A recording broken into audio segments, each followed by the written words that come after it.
Tu l'invites au restaurant, tu payes, tu es attentionné, tu écoutes ses problèmes, tu es patient. Et au fond de toi, une petite voix compte. Un compteur invisible qui s'active à chaque geste. Là, j'ai payé le resto. Là, je l'ai écouté pendant 1 heure. Là, je me suis rendu disponible. Et ce compteur, il attend. Il attend qu'elle te rembourse. Il attend qu'elle te donne du sexe. Parce qu'après tout, t'as mérité, t'as été gentil, t'as été patient, t'as tout fait bien. Sauf que dans sa tête à elle, ça ne marche pas comme ça. Elle ne voit pas un homme généreux, elle voit un homme qui calcule.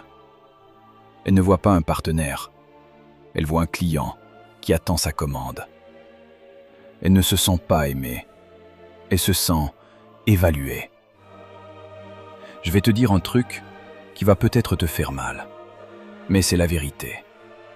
Ce que tu appelles de la générosité, c'est souvent du calcul déguisé. Et le calcul, ça se sent. Et ce qui se sent, ça fait fuir. Si tu es nouveau sur cette chaîne, abonne-toi maintenant. Like cette vidéo. Regarde jusqu'à la fin. Parce que ce que tu vas découvrir aujourd'hui, c'est peut-être ce qui tue ton désir sans que tu le saches. Je vais te révéler pourquoi ta générosité est en train de tout casser. Comment passer du calcul au don véritable. Comment faire du sexe un langage, pas une transaction. Machiavel disait « Le prince ne marchande jamais ce qui doit être fait ». Les neurosciences appellent ça le conditionnement par la récompense. Moi j'appelle ça le prix du corps. D'ailleurs, avant d'aller plus loin, une chose. Ce que je vais t'expliquer aujourd'hui, c'est un fragment, une pièce du puzzle. Dans le codex, je prends plusieurs chapitres pour détailler ce mécanisme. 48 lois, 200 pages format A4. Et pour ceux qui vont jusqu'au bout, 20 lois interdites en bonus. Celles que je gardais pour moi. C'est la Bible du stratège. On en reparle à la fin, mais garde ça en tête. C'est fait, on attaque. La semaine dernière, je t'ai parlé de l'effet miroir inversé. On a vu pourquoi elle tombe amoureuse de ce que tu représentes. Aujourd'hui, on va parler de ce qui se passe quand tu confonds la générosité et le calcul. Je vais être franc. La plupart des hommes que je croise font cette erreur. Ils ne s'en rendent même pas compte. Et c'est pour ça qu'ils finissent seuls, frustrés, en se demandant pourquoi ça n'a pas marché. Alors si tu veux comprendre ce qui se joue vraiment dans l'intimité, reste avec moi. Parce que ce qui vient va peut-être te bousculer. Et c'est fait pour. Écoute-moi. Tu as un compteur. Invisible, mais bien présent. Chaque fois que tu fais un geste pour elle, tu ajoutes une pièce. Un resto, une pièce. Une attention, une pièce. De l'écoute, une pièce. De la patience, une pièce. Et à un moment, tu te dis « Le compteur est plein. Maintenant, elle me doit. » Sauf que dans sa tête à elle, il n'y a pas de compteur. Il y a un lien, une connexion, une émotion. Quand tu calcules, tu tues le lien. Tu transformes ce qui pourrait être un partage en une transaction. Et une transaction, ça se termine. On donne, on reçoit, on passe à autre chose. Je me souviens d'une époque où je fonctionnais comme ça, tout le temps. J'invitais, je payais, j'étais attentionné. Et au fond, j'attendais. J'attendais qu'elle me rembourse. Un soir, une femme m'a regardé et m'a dit « T'es gentil, mais j'ai l'impression que tu attends quelque chose. » J'ai nié. Mais elle avait raison. Et ce soir-là, elle est partie. J'ai mis du temps à comprendre. Trop de temps. J'ai compris que ce que je croyais être de la générosité était en fait du calcul. Et le calcul, ça se sent. Machiavel, chapitre 7. Les hommes offensent ou par crainte ou par haine. Moi, j'offensais par attente. Une étude de l'Université de Chicago a montré que les relations où le sexe est perçu comme une récompense sont moins satisfaisantes et durent moins longtemps. Alors, toi aussi t'as un compteur? Tu comptes les restos? Tu comptes les attentions? Tu attends ton dû? Si oui, il est temps d'arrêter. Imagine deux façons de danser. La première, c'est la danse des tickets. Tu donnes un ticket, tu as droit à une danse. Tu en donnes un autre, tu as droit à une autre danse. C'est clair, c'est net, c'est organisé. Mais c'est froid, c'est mécanique. Personne n'a envie de danser comme ça. La seconde, c'est la danse libre. Vous dansez parce que la musique vous porte, parce que le moment est là, parce que vous avez envie d'être proche. Personne ne compte, personne n'attend. Vous dansez et c'est tout. Toi, aujourd'hui, tu danses la danse des tickets. Tu donnes, tu comptes, tu attends. Et elle le sent, et se sent évaluée, et se demande quand tu vas présenter la note. L'homme qui a compris, lui, il danse libre. Il donne parce qu'il a envie de donner. Il est présent parce qu'il aime être présent. Il partage parce que le partage est un plaisir. Rien d'autre.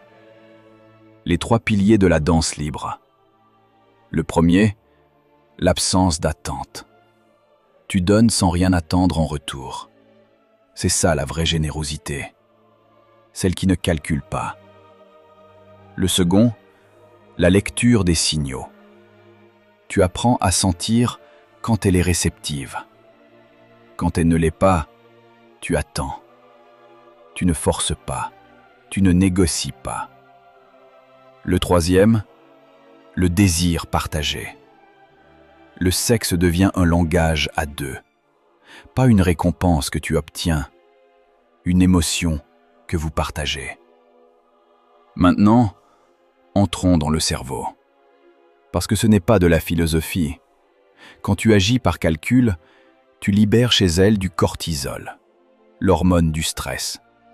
Son cerveau dit « Il attend quelque chose. Je dois être redevable. Je suis sous pression. » Quand tu agis par don véritable, tu libères de l'ocytocine, l'hormone de l'attachement. Son cerveau dit « Je suis en sécurité. Je suis libre. Je peux donner sans être forcé. » La différence, c'est la pression. Le calcul, ça oppresse. Le don, ça libère. Et ce qui libère, on a envie de le partager.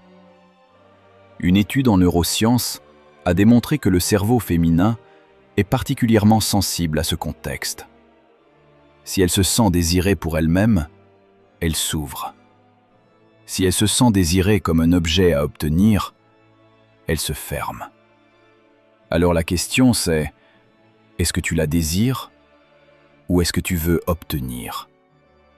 Je vais te raconter deux histoires.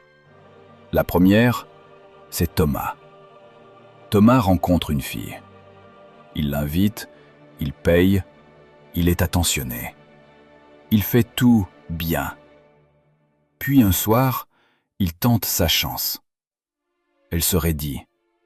Elle dit non. Thomas est frustré. Il dit « Mais j'ai tout fait pour elle. Pourquoi elle me donne rien ?» Thomas ne comprend pas. Il a fait un contrat invisible. Et elle ne l'a pas signé. La seconde, c'est Raphaël. Raphaël rencontre la même fille. Il l'invite parce qu'il a envie. Il est attentionné parce qu'il est attentionné. Il ne compte pas. Il n'attend rien. Un soir, elle se rapproche parce qu'elle se sent libre, parce qu'elle n'est pas redevable, Parce qu'elle a envie, tout simplement. Raphaël n'a rien demandé, et c'est pour ça qu'elle a tout donné. Mais attention, Raphaël a failli tomber dans un piège. Il est devenu tellement détaché qu'il ne montrait plus son désir. La fille se demandait s'il était vraiment attiré. L'erreur, c'est de confondre absence d'attente et absence de désir. On peut ne rien attendre et montrer qu'on a envie. On peut être libre et passionné. C'est un équilibre, celui que Raphaël a dû trouver. Voici ce qui fonctionne. Tester, valider, appliquer. Première clé, ne compte jamais. Pas de compteur. Pas de « j'ai fait ça, donc elle me doit ça ». Le désir ne se compte pas. Il se vit.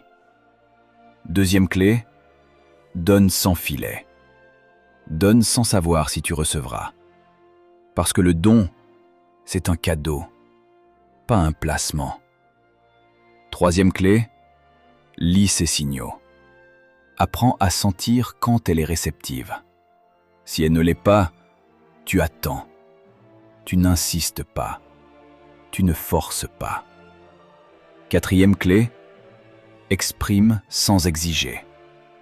Tu peux dire « j'ai envie de toi » sans que ce soit une réclamation.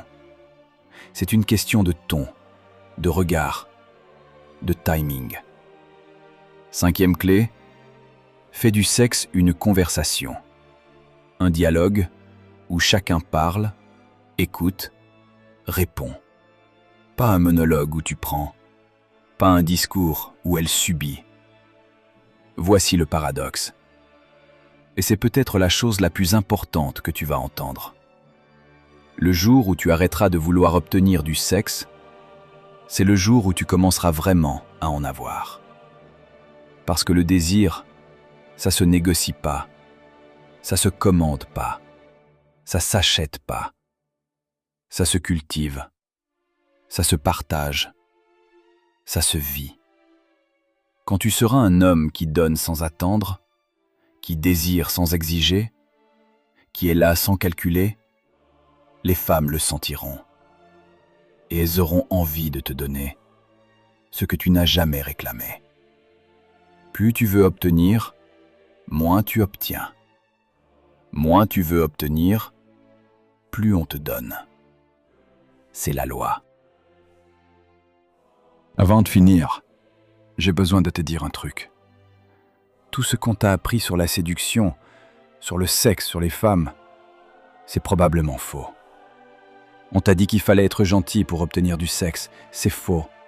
La gentillesse transactionnelle, c'est du calcul déguisé. On t'a dit que le sexe, c'est la récompense du mec bien, c'est faux. Le sexe, c'est une expression du désir, pas un prix.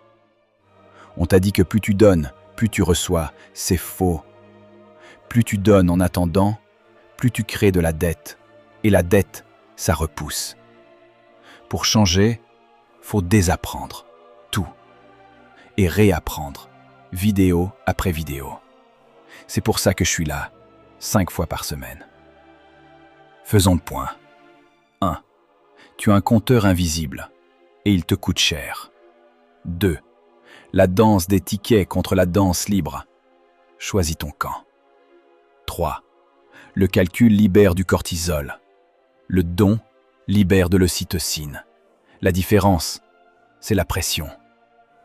4. Thomas a perdu, Raphaël a gagné. Mais Raphaël a failli tomber dans le piège de l'indifférence. 5. Les 5 clés. Ne compte jamais, donne sans filet, lis ses signaux, exprime sans exiger, fais du sexe une conversation. 6. Le paradoxe. Plus tu veux obtenir, moins tu obtiens. Moins tu veux obtenir, plus on te donne. Maintenant, une question. Dans 20 ans, tu seras où? Tu seras ce mec qui compte encore, qui attend encore, qui se demande pourquoi ça n'a jamais marché. Ou tu seras l'homme qui a compris. Le codex arrive dans les jours qui viennent. 200 pages format A4. 48 lois machiavéliques de la séduction. Et pour ceux qui vont jusqu'au bout, 20 lois interdites en bonus. Celles que je gardais pour moi. Celles qui font la différence entre celui qui calcule et celui qui maîtrise.